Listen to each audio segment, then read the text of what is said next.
माननीय सदस्य श्रीमती ममता मोहंता।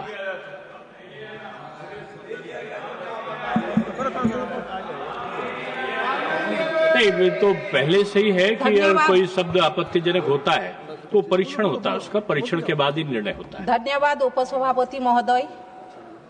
वंदे मातरम, भारत माता को नमन करते हुए आज मैं इस पवित्र सदन में जिस विषय में बोलने जा रही हूँ, ये केवल एक गीत नहीं, भारत माता और स्वतंत्रता की भावना का प्रतीक है, हमारी अस्तित्व से जुड़े हैं। जब हम वंदे मातरम इन दो शब्दों को उच्चारण करते हैं, दिलों में एक माँ की छवि आ जाती है, जैसे धरती के समान धैर्यवान, आकाश के तरह विराट, समुद्र के तरह गहरी और प्रेम के भरी हुई हमारे माता। महोदय, ये केवल शब्द नहीं, 150 वर्ष से युवाओं, नेताओं, हर भारतीय की हमारी संस्कृति, स्वतंत्रता और राष्ट्रभक्ति भावना से जोड़ा है।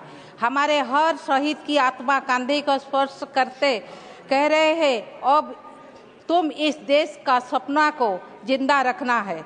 जब मैं वंदे मातरम गीत बोलती हूँ तो मेरे मयूरभंज जिला की शिमलीपाल अभयारण्य की हरियाली, गंगा की पवित्र धारा, हिमालय की ऊंचा चोटियां और किसानों की मेहनत से सजी खेतों सब मिलकर जैसे भारत माता की चरणों में ढल जाती है।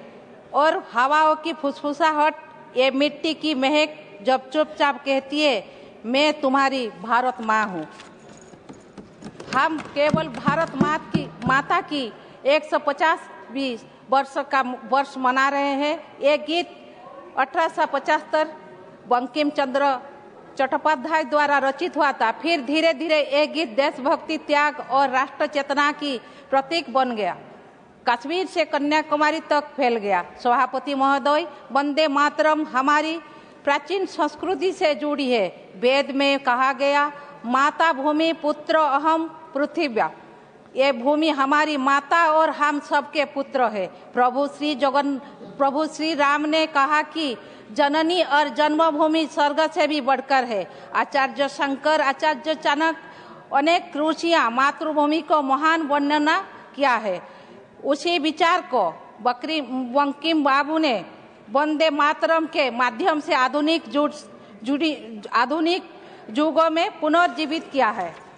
महोदय, जैसे कि परसों माननीय प्रधानमंत्री जी ने कहा कि वंदे मातरम केवल राजनीति, आजादी की लड़ाई का मंत्र नहीं था, ये त्याग, तपस्या और राष्ट्रभक्ति की जीवंत मंत्र रहा है, जिसमें पूरा स्वतंत्रता आंदोलन को ऊर्जा दी और भारत के चरित्र को ढाला है। कल माननीय गृह मंत्री जी भी इस विचार को आगे बढ़ाते हुए कहा, वंदे मातरम पर चर्चा की आवश्यकता जब ये रचा गया था तब भी थी, आजादी की आंदोलन की समय भी थी, आज भी है और जब 2047 में महान भारत की रचना होगी तब भी रहेगी, क्योंकि ये भारत माँ की प्रति श्रद्धा, भक्ति और कर्तव्य का भाव जागने वाली एक अमर स्मृति है। महोदय, इस गीत में भारत माता को जल, फल, शक्ति, समृद्धि देने वाली, पुष्पों से वन को प्रसन्न करने वाली माता लक्ष्मी, सरस्वती, दुर्गा के रूप देखा गया है। ये भारत माता जिसका संस्कृति, ज्ञान, प्रेम, साहस, शक्ति विश्व के लिए प्रेरणा। एक महिला सांसद के नाते मैं गर्व से कहना चाहती हूँ कि भारत की नारी शक्ति नहीं इस गीत को सबसे अधिक अपने जीवन में उतारा है और आज भी उभार रही है। महोदय, ओडिशा की धरती भी इस भावना को गहराई से रखती है। राष्ट्र को महान बनाने के लिए हर भारतीय को, युवाओं को, सबके मन में राष्ट्रभक्ति, मातृभक्ति, स्वतंत्रता, एकता, जनहित जागृत करना है और हमारे मातृभूमि को रक्षा करना है। ये भारत माता जिसका संस्कृति, ज्ञान, साहस, शक्ति सारा विश्व के लिए प्रेरणा है।